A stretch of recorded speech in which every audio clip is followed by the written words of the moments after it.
सबसे पहले सब दोस्तों को अस्सलाम वालेकुम। दोस्तों, पाकिस्तान क्रिकेट फैंस के लिए अहम तरीन खबर आ गई। इंडिया क्रिकेट बोर्ड के चेयरमैन शाहरुख गंगोली भी मोहम्मद आमिर के लिए मैदान में आ गए हैं। आइए कौन सी बातें कही हैं पाकिस्तान क्रिकेट फैंस और इंडिया क्रिकेट फैंस के दिल जीत लिए हैं।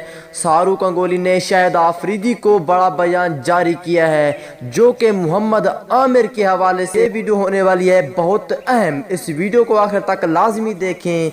उससे पहले मेरे प्यारे और खूबसूरत दोस्तों, इस वीडियो को लाइक करें, चैनल को सब्सक्राइब करें, बेल आइकन दबाकर ऑल पर लाजमी क्लिक कर देना है।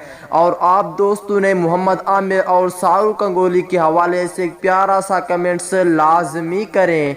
तो दोस्तों, जैसा कि आपको मालूम है कि मोहम्मद आमिर ने रिटायरमेंट का ऐलान किया है। मोहम्मद आमिर, जो कि आप दोस्तों को मालूम है, मोहम्मद आमिर की अभी 28 साल उम्र है। अभी वो T20 वर्ल्ड कप 2021 का अभी वो कम अज़ कम 7-8 साल पाकिस्तान टीम में खेल सकते हैं, लेकिन उन्होंने कहा है कि मुझे टॉर्चर किया जा रहा है, टॉर्चर की वजह से मैं क्रिकेट को छोड़ रहा हूं।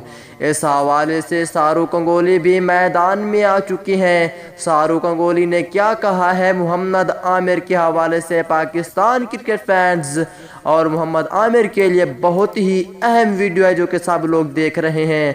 उसके बाद दोस्तों और बात कर लेते हैं। शाहरुख गंगोली ने कहा है शाहिद आफरीदी को कि मैंने कल से देखा है कि ये न्यूज़ें बहुत चल रही हैं और मोहम्मद आमिर की वीडियो भी देखी जा रही है, लेकिन मैं ये नहीं समझता कि मैं पाकिस्तान के साथ सीरीज़ नहीं खेलना चाहता। सीरीज़ हो ना हो, लेकिन मैं हक को बोलूँगा, मोहम्मद आमिर अभी पाकिस्तान टीम में खेल सकते हैं। शाहिद खान आफरीदी को जो मशवरा दिया है कि इस मशवरे पर अमल करें, क्योंकि उन्होंने कहा है कि मीडिया पर बातें चल रही हैं, मीडिया पर बातें ना चलाएं।